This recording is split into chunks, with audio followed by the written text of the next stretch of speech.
Hello to you, Emanuel Shahaf. Hello, hello. Continuing with the publishing journey, Identity, the Quest for Israel's Future, the book that has been published on Amazon with great reviews. If you would share, we are creating this conversation throughout the period of coming election, supposedly in Israel, coming elections in the United States, to the next president, what would be the next system that people can be elected here in the new Israel with the new deal that you're talking about? Well, we're stuck right now with our old system, which was geared to build a Jewish nation state in the end. And in the last 10 years, we have diverged from that in the sense that while we were still keeping the Jewish nation state and actually reinforcing it, what the state did, it opened up to other nationalities and included more people within its border and within our sovereignty who are not covered. So we are now in a situation where we have a sovereignty which is including about 11, if we leave Gaza out for the time being, about 11 million people, and only about 8.5 of them are covered by citizens' rights and citizenship, and that we have to change.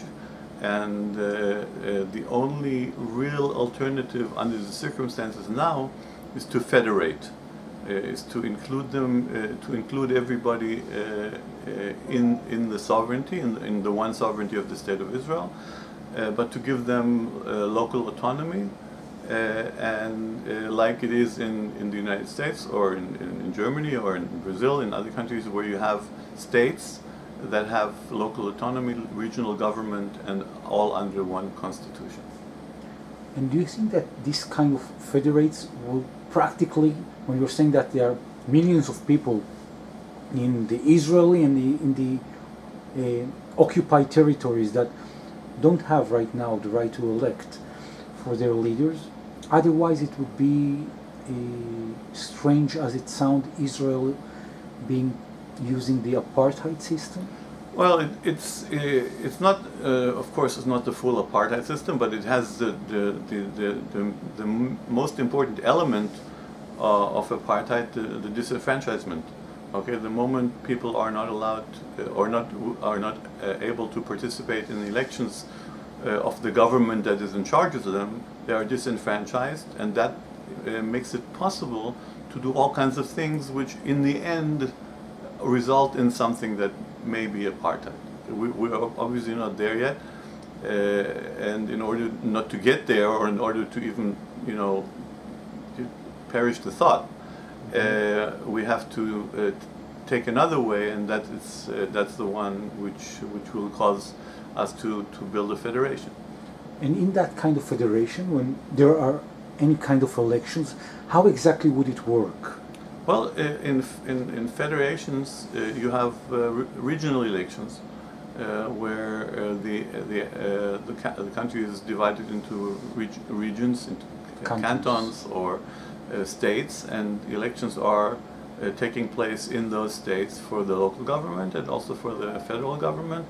And there are all kinds of varieties how to organize it, but it's a regional system, and not like it is now in Israel, where there's only you get into the parliament only through the party, and you're not responsible to any of your voters. Okay, the voters vote for the party, and the party puts whoever the party decides to put in, and not the voter decides. So that system has to go. So there are going to be a better relationship and mass commitment in between the people that are going to be elected to the parliament and the citizen in the region, in the area, in the canton that will be practically electing for them. Yes. First of all, it will be much more democratic, direct responsibility, and it will also moderate the whole process, because when all the parties have to participate in all the areas, so they have to appeal to all the voters, also those who may not be up their alley. Okay, otherwise they won't get into the parliament in the first place. So the system is much more mature and applicable to our situation, but it's a lot of work. And the most important thing that in order to have this system, you need a constitution, which we also have to write, and we didn't. So that's an added bonus. Recreating, rebuilding. Rebuilding, recreating, yes. The state of Israel. And talking about the constitution in our next meeting, identity, the quest for Israel's future. Emanuel Shahaf, thank you very much. Thank you.